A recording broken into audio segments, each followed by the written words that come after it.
there's a lot of talk in the news about how the Republicans are probably going to do well in the House and Senate this fall. And I hope that's not true, but one of the factors is the economy and high unemployment in particular. It can be pretty accurately said that people relatively like a president if there is low unemployment, and they don't like the president if there is high unemployment. And of course there's people that are always, in allegiance to their party, so it doesn't really matter what unemployment is. For example, there are people who are conservative in their social values, and so they're not going to like Barack Obama because they would prefer that women don't get legal abortions, and they prefer that they remain superior to gay people and that kind of crap. And there are also a lot of racists, millions and millions of racists in our country, and so these people aren't going to like Obama regardless. But there's another dynamic going on regarding blaming the president that I want to share about, and this has to do with being a child in relationship to the world. Now, when we're growing up, our parents have a lot of power. And a lot of parents get off on that power because they don't feel that they have power in their own life. And so they don't act like true masters. A true master wants the student to surpass the master in their awareness. But a lot of times, parents want to cling to a position of power even when you become an adult. And this has to do with clinging to rigid ideas and trying to basically hold back evolution, because evolution requires that each generation become more aware than the last so that we can become more conscious.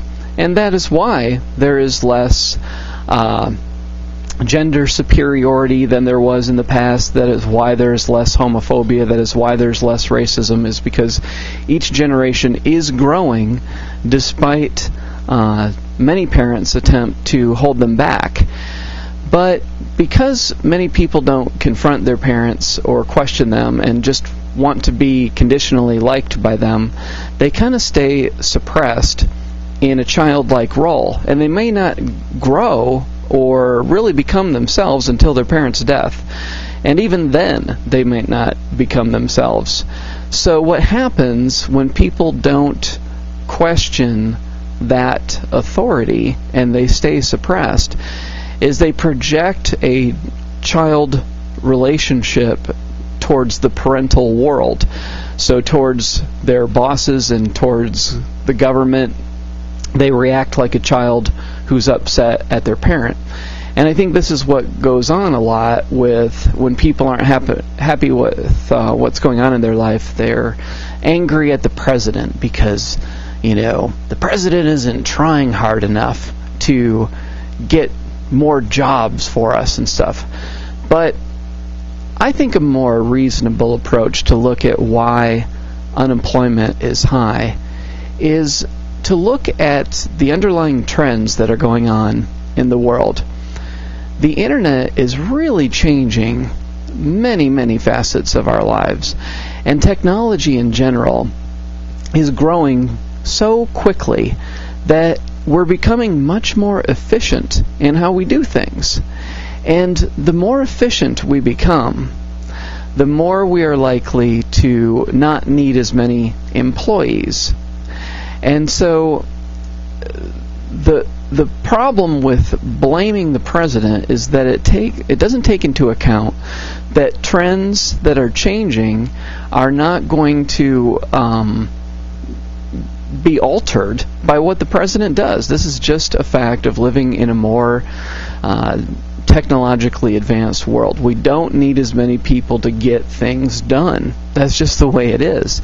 So what has to happen is that people have to change their relationship to money, to earning money, to income, to working, and stop seeing themselves as a child who hopes that some parent out there will take care of them. In other words, seeing themselves as a worker who is going to be taken care of by an employer. And we have to switch towards seeing ourselves as having certain skills that people will pay for, and then not being afraid of employing ourselves. When I became self-employed about 13 years ago, I was afraid of it being really complicated, like with taxes and stuff, but there's really just, a few more pages that you have to fill out, and I've never had, like an accountant do my taxes for me. I've gotten advice once, and I found this accountant didn't really add anything to what I already knew, because it's really easy. They walk you through the process in the forms of how you do this. So you can basically find what it is that you have to offer and stop relating to the world as if you need someone to take care of you, because there is a double layer of this mentality that's going on for a lot of people that are upset about the way things are right now, which is, I'm upset because I can't find a parental boss to take care of me, so I watch the show Undercover Boss, in which they get theirs, get some cathartic revenge because these bosses will build empathy for how hard my life is and all that stuff. And then there's the parental president who is not doing enough to make my life easy. You got to take control of your own life or you'll never be happy. You will always feel as though your well-being is controlled by other people. And if you want to break out of that mentality, deal with your parents directly, deal with any issues in your family that still linger that keep you in a childlike mentality towards the world. You have to start seeing yourself as empowered, and we can no longer rely upon the model of corporations taking care of millions and millions of people and giving them security. Security only comes from knowing who you are and what you have to offer and developing those skills and marketing yourself. And whether you market yourself to a company to work for them or you market yourself as an individual who's self-employed, you have to be your own boss and take care of yourself and really change your relationship to work from one as a dependent person who hopes that you get hired and get ahead in a corporate or other kind of business system to a person who is taking care of him or herself because you have something to offer. So the trends about a shift away from corporations taking care of people and a trend towards also becoming more efficient in our technological advancement. So these things are changing the amount of employees that are needed. And I feel that one of the major growth industries is about energy. I mean, there are so many different forms of non-carbon based energy, getting away from oil and so forth.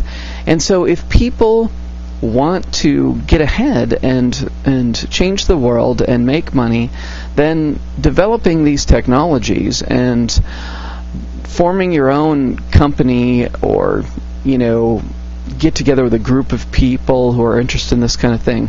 Find new ways for energy to be produced, because it's really the biggest and most important growth industry that exists right now. And in the process, also people will be less afraid, because when you create forms of energy that don't pollute the atmosphere and the earth in general, then you feel like you're living on a living planet that can be sustained, and that makes you feel better about life. And that's going to also give people a general feeling of optimism about the world and less dependence upon a very politically unstable region of the Middle East for oil dependency, which will lead to less involvement in that area and just letting things be. So those are my thoughts on how to empower yourself and stop blaming Obama because of the unemployment rates.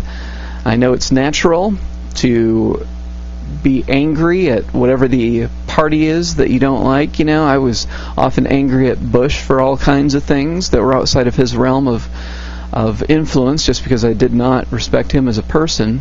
But I like Obama, and that's why I am putting out a perspective that even if I didn't like him, I'd probably still put this perspective that there are some things that the president does not control, such as economic trends and paradigm shifts in how societies create wealth.